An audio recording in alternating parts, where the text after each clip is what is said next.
Hi, my name is Atakan, and I will do oral presentation assignment through video. Okay, for the college communications course. Can you describe where you grew up, country, city, town? Please give details about your family, educational background, and reasons for attending Centennial College. Um, I am coming from a town called Izmir.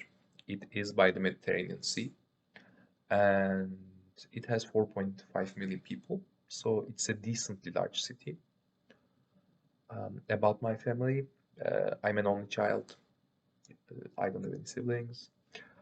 Uh, in Izmir, my grandfather, and my grandmother, my grandparents also lived there.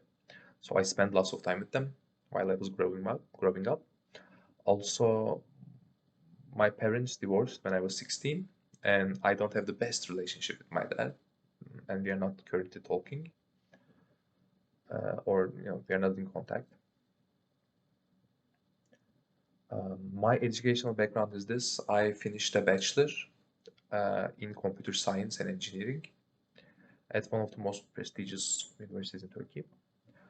Um, and reasons for attending Centennial College. I am here to for a postgraduation program.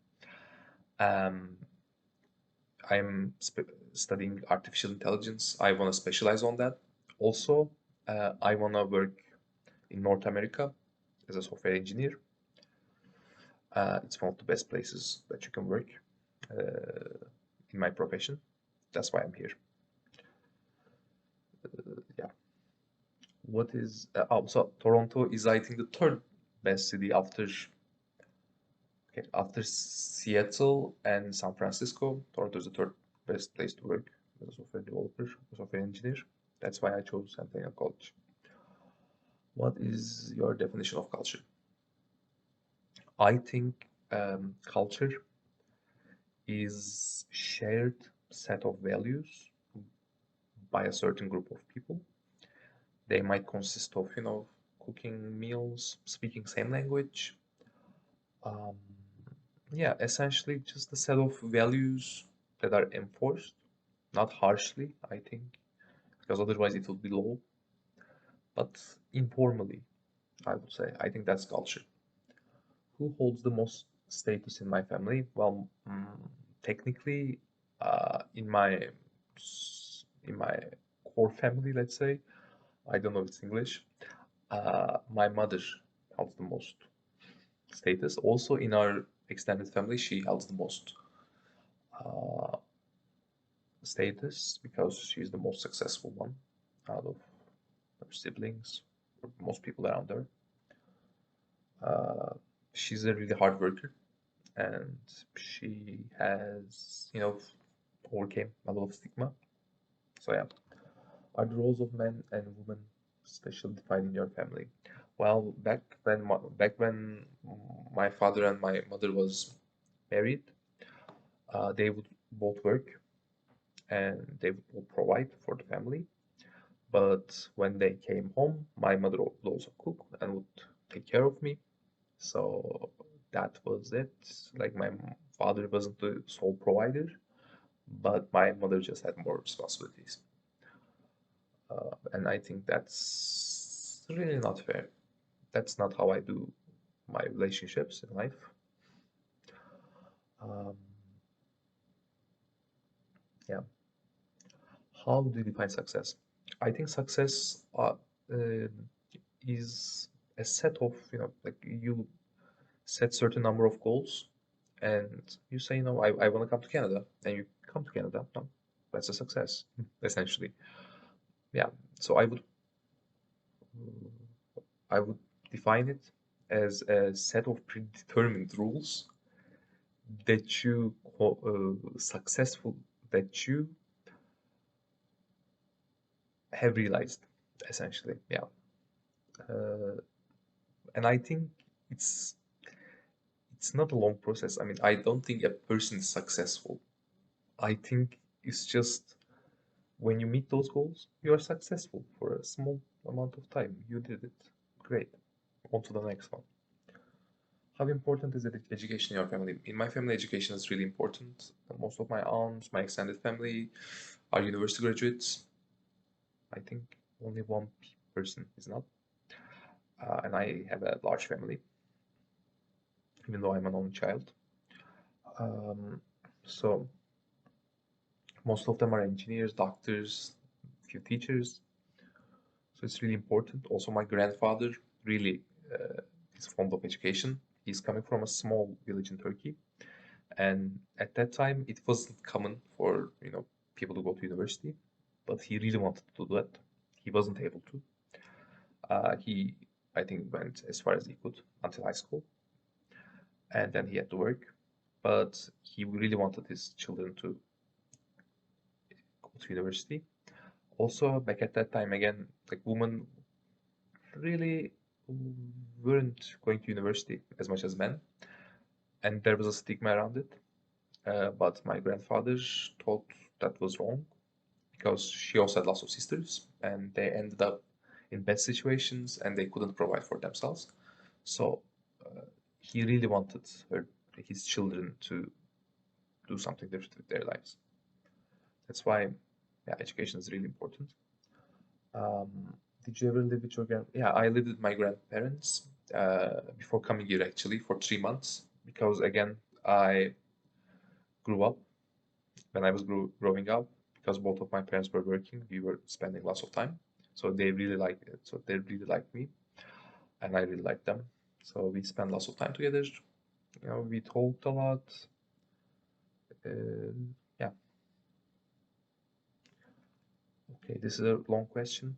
Uh, in Turkey, it's about if you're a culture that speaks English as a second language and it goes like that. Um, you probably watch thousand like 100 videos or something, so you know. Um, in Turkey, we don't speak English. It's not our second language. We were not colonized. Um, so yeah, I only speak my no, of course I speak my mother language really well. And will I teach my children? I don't know if I will have children. If I do someday, yeah, I will teach them Turkish for sure.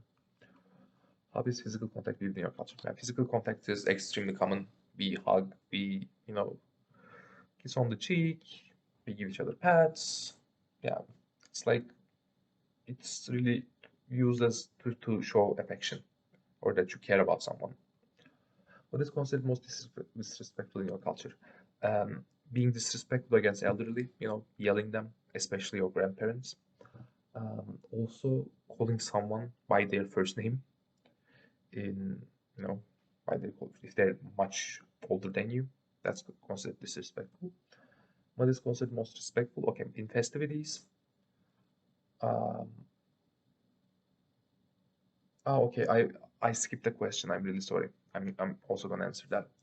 Um, what is most disrespectful in my culture is that that what's most respectful is this.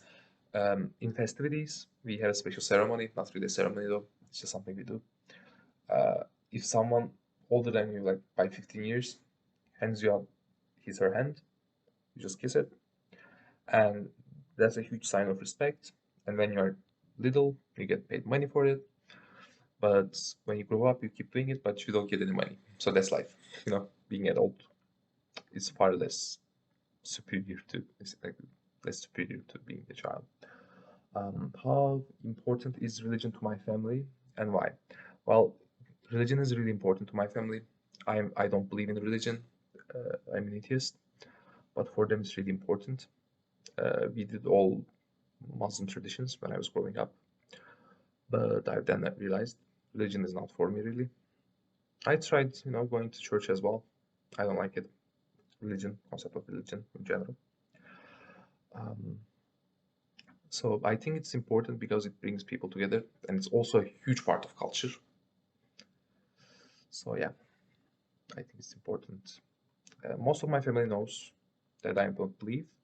My grandparents don't know it. I don't want to upset them. Okay, I'm definitely an individualist. I'm an only child. I played chess professionally when I was growing up. So it's an individualistic sport. After that, I did boxing. again, an individualistic sport. After that, I did archery at my university, again, individualistic sport. M- My friends make joke of me about how bad of a team player I am. So I'm a really individualistic person. Are you from a high context or low context culture? How do you know? I am from a high context culture. In Turkey, we read people all the time and we read the situations. Not everything is laid out verbally. I know that because I have lots of friends from different cultures here, East Asians, and people from Eastern Europe, and yeah, actually, Eastern Europeans are like this as well. But for East Asians, most of the time they're really surprised by because they most of them speak in Cantonese. They're from Hong Kong, some from mainland China, but speak Cantonese nonetheless. Anyways, so I read their body languages and I can sometimes tell what they're talking about because I can catch a few words and then get their emotions and like they use they want me to do it now as a party trick essentially. How tolerant are you of inequalities related to power at home? As I said, I don't like inequalities. I'm not tolerant to them. Um, if someone cannot stand for themselves, I will stand up for them. That is my take on the inequalities relating to power.